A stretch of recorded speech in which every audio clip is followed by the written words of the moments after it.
just tell us your name, the city that you live in, and the organization that you run? My name is Lina Sergi Attar, and I live in Lake Forest, Illinois, which is just north of Chicago. I'm originally from Aleppo, Syria, and I'm the CEO and co-founder of Karam Foundation, which is an organization that's focused on building a better future for Syria. In your mind, what does a better future in Syria look like, given the current situation that we're in? You know, when we started Karam 10 years ago, it was before there was a crisis in Syria, and what we started to do in 2011 was really emergency aid, helping people in any way possible. And as the crisis developed and it became a refugee crisis, we began to focus on long-term projects and programs. And we realized that if we don't focus on building a better future for the youth, then there will be no future for Syria, because what we're witnessing in the last 6 years is just a slow decline of Syria as the country that we knew, and we wanted to focus on wherever there is space to build hope. And what we see is that the biggest hope you can have in Syria is investing in the youth. Can you give us a few examples of the kind of work your organization is doing on the ground? So we do different sorts of things that are related to innovative education and investing in the next generation of Syrian youth. Inside Syria, we invest in schools, rebuild schools in northern Syria, outside of Damascus, and we support schools so that they continue running while kids are living in the war zone. Outside Syria, for refugees, we're really focused on teenagers in southern Turkey and in Istanbul, and we run 2 programs. One of them is called Sponsor a Syrian Family, and that one takes kids out of child labor and sends them back to school by assisting the families. And the second program that I'm very excited about, we just opened it a few months ago, it's called Karam House.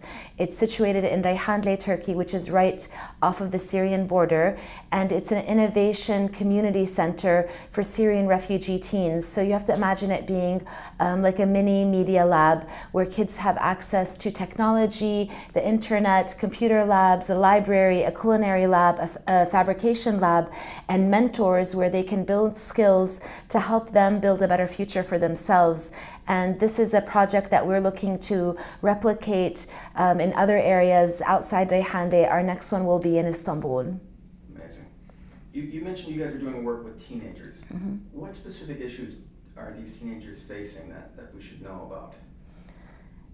We've been working with kids, Syrian refugee kids, for about 4 years now, very hands-on, through missions that are very creative in nature. So we take artists and journalists and writers and all different sorts of people to work with Syrian refugee kids. And through the years, we've recognized that the teenage population of refugees is really one of the most vulnerable segments of the refugee community. It's where you have kids that have been refugees now for 3, 4, 5 years, and they have a very small window of time that if you intervene in a positive way, in a deep impact way, and most importantly in a way that's community driven, so giving them things that the community actually wants their kids to have and the kids want to have themselves, you can turn their lives around very quickly and create a whole new life for them.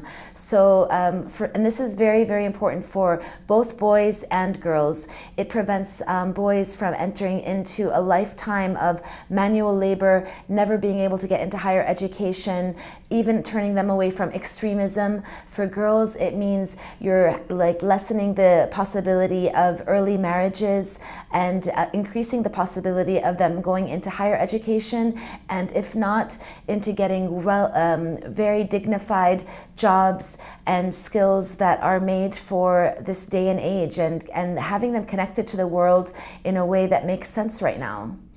One final question. You guys are doing this amazing work on the ground. You're interacting with these people in a very human way. And if you look at the rhetoric that we have in the US, the fear of Syrian refugees, we've taken in 18,000 Syrian refugees since the uprising, where Turkey, Lebanon, and Jordan have taken in 5 million. What message would you have for our elected officials, for our policymakers, and for the broader American public to think about these refugees as the way we should as human beings? Well, I'm the daughter of Syrian immigrants. My parents left Aleppo in the early 70s. They're both physicians. like many of the Syrian American diaspora we have in the United States, made up of many doctors and engineers and very highly educated people. And I would say that if my parents hadn't come in the early 70s, I would have probably been a refugee right now myself, and who knows where I would have been living. And maybe Turkey, maybe I would have been on one of those boats with small children, risking my kid's life to go to a better life somewhere else. And what I would like to say to anybody who is interested and has questions about refugees is that refugees are longing to belong. They are searching for home. This notion that we need to welcome refugees, it's so important, but we need to go beyond welcoming them. We need people to feel that this is their home, that they belong here. And we've seen time and time again in the data that refugees turn around and become assets in any community that they live in if they're given the opportunity. The most important part is giving refugees an opportunity. And what I'm seeing right now is, first of all, it's shameful that our country did not accept a bigger number of the 5 million Syrian refugees that exist. And then the few that we've taken in are not given the opportunity, not given, a way to jumpstart their lives to be able to have them on that track of becoming assets to our community. So I would say to people to go and visit refugee communities where they live, and you will see how excited they are to be here and how they want to contribute and they want to belong. Awesome.